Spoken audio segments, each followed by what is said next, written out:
Guys, Anytone Quad 5 N2. This one is done up all the way. This one's going to a friend of mine, and we're going to do a demonstration video on it before he gets it, because I've never done a demo video on one of these before. So also going to be a little information that I learned along the way messing with this radio, something that might help some people out in the future if they decide to do one themselves, or if you run into this issue with one of these, something might help you resolve it.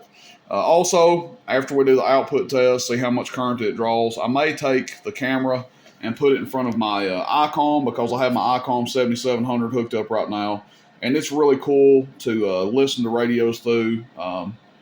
It's just a good radio for that. You know, it's handy for that. It's got a great receive on it, nice big S meter. So may take the camera in there and place it in front of it and let you guys kind of hear this over the air. I don't have this set perfect. The echo's decent. The mic gain may be a little off on it. Might be a little too hot. Might be not quite enough.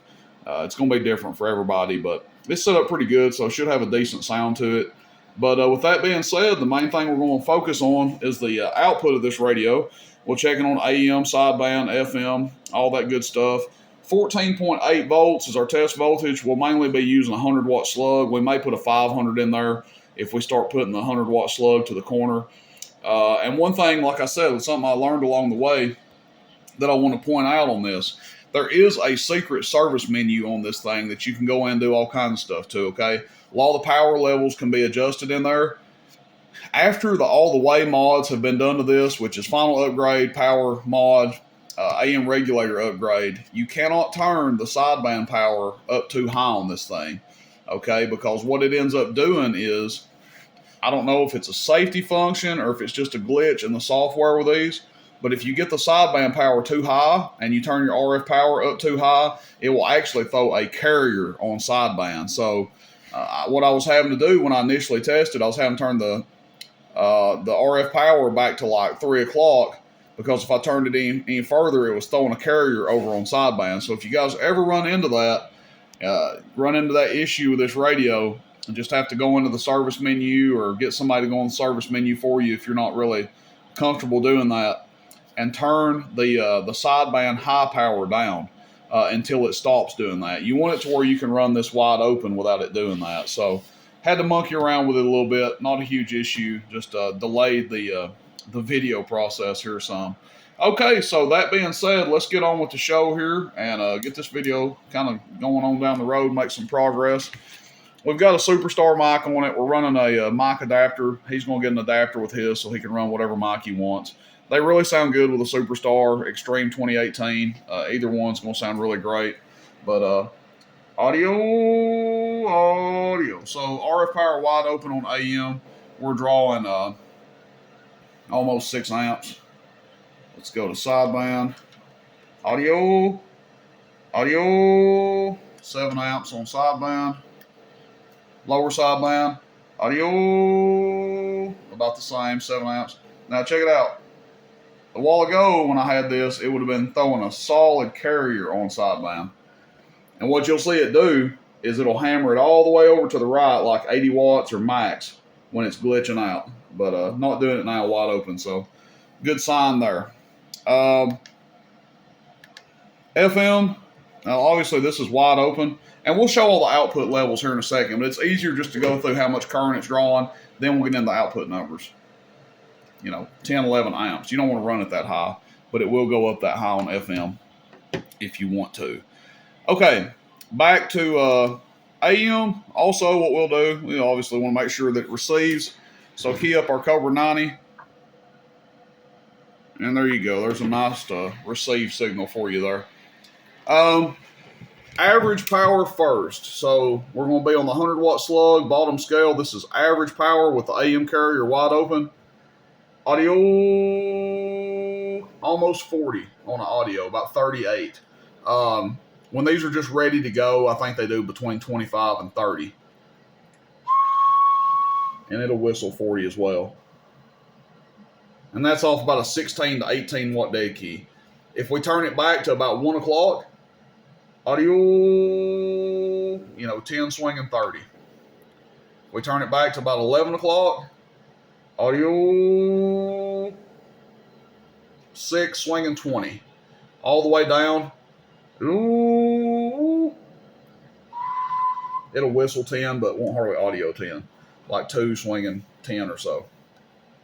PEP on AM. So all the way down right here, PEP. Audio check 1 2 3. Audio check 1 2 3. Audio check 1 2 3. 80. Halfway open. RF power. Audio check 1 2 3. Audio check 1 2 3. Audio check 1 2 3. Audio check 1 2 3. Audio. 100 plus. 3 o'clock. Audio. Over 100. Wide open. Audio. Check. Audio. 1 2 3. Audio. Over 100. Okay, now to sideband, and this is where we ran into a hiccup earlier. RF power wide open on sideband. Audio check 1 2 3. Audio. And good there. Lower sideband. Audio check 1 2 3. Audio check 1 2 3. Audio check. See how it's not holding over. When it was glitching out earlier, it would hold over. There's nothing wrong with the radio. It's just a feature that they've added in here for whatever reason. If the sideband power is too much, it throws a solid carrier. But it's not doing it now. So that's good news. And then we'll finally go to FM. For all you weirdos out there that like FM, I'm just kidding. Just giving you guys a hard time. People give me shit about why I don't test radios on FM. I say because you guys are a bunch of weirdos that talk on FM anyway. All right. Wow, I just lost a customer over that. Wide open, 100 watts. And it looks like it'll go down to, what is that? 16, 17 watts all the way down. So, there you go. All the way down on FM. 4 amps. Check. Obviously, it doesn't move when you're talking to the mic on FM. Okie dokie. So now what do we want to do? We know how much current it draws. It's not going to draw over 7 or 8 amps. We know the power output. Well, let's see. Let's take this 100-watt slug out and put a 500 in, just so we can kind of know exactly PEP-wise. Again, I haven't done a video on one of these before. If this was like the 10th video I'd done, I probably wouldn't even go through the trouble of checking it with a 500-watt slug, but since we haven't done it before, we might as well get a rough idea of what they're doing, huh? Okay, PEP on AM. Audio. What is that, 120, 115, 125? Something like that. Over 100 watts for sure. So it's quite the improvement. I think these do about 80 watts if they're not modified. I can't remember, 80, 90 watts maybe. I know they don't do 40 watts average. I know that. I think they do like 30, 25 or 30. So you get a good bit of increased power on it. There's nothing wrong with getting these just ready to go. They're a hell of a radio. You know, the all-the-way mods aren't for everybody. Not everybody, you know, finds value in spending the money to get that done. But if you want it to do the absolute best it can, then the all-the-way mods are the ticket. And I also encourage people to do the power cord upgrade. You don't have to buy one from me. I'm not saying that. You can make one yourself if you want to, but use good quality wire like this. This is OFC 8-gauge wire, so use good quality wire if you're going to do it. It does make a difference. If a radio is doing, you know, if it's not a Cobra or a Uniden, it's a high-power export radio, I'd recommend the power cord upgrade. I really would. For Unidens and Cobras, you know, they're only doing 8 to 10 watts bird average. It's not really necessary. But what I'm going to do now, might as well try it and see how it works out. Hopefully it doesn't sound like crap. I'm going to pause the video here and go in front of the ICOM and set it up and maybe let you guys kind of hear what this thing sounds like. And we'll just turn the RF power up and down. We'll just do it on AM to keep it simple. They do sound phenomenal on sideband, but for the sake of the video, we'll just do it on AM. So let me pause the video, guys, and I'll be right back. All right, guys, hopefully I've got the volume set up right. Somebody's tearing it up on sideband in here, but hopefully we'll be able to hear it. Hopefully I don't have it too high. And I'll just go in there and key it up and see what it sounds like. All right, be right back, guys.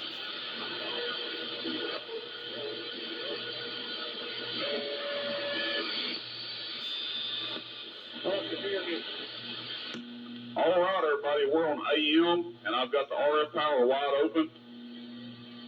Running the Superstar 507. Like I said, the mic gain may be too high, may not be high enough, may have the echo, not quite right. But we're going to start out with RF power wide open.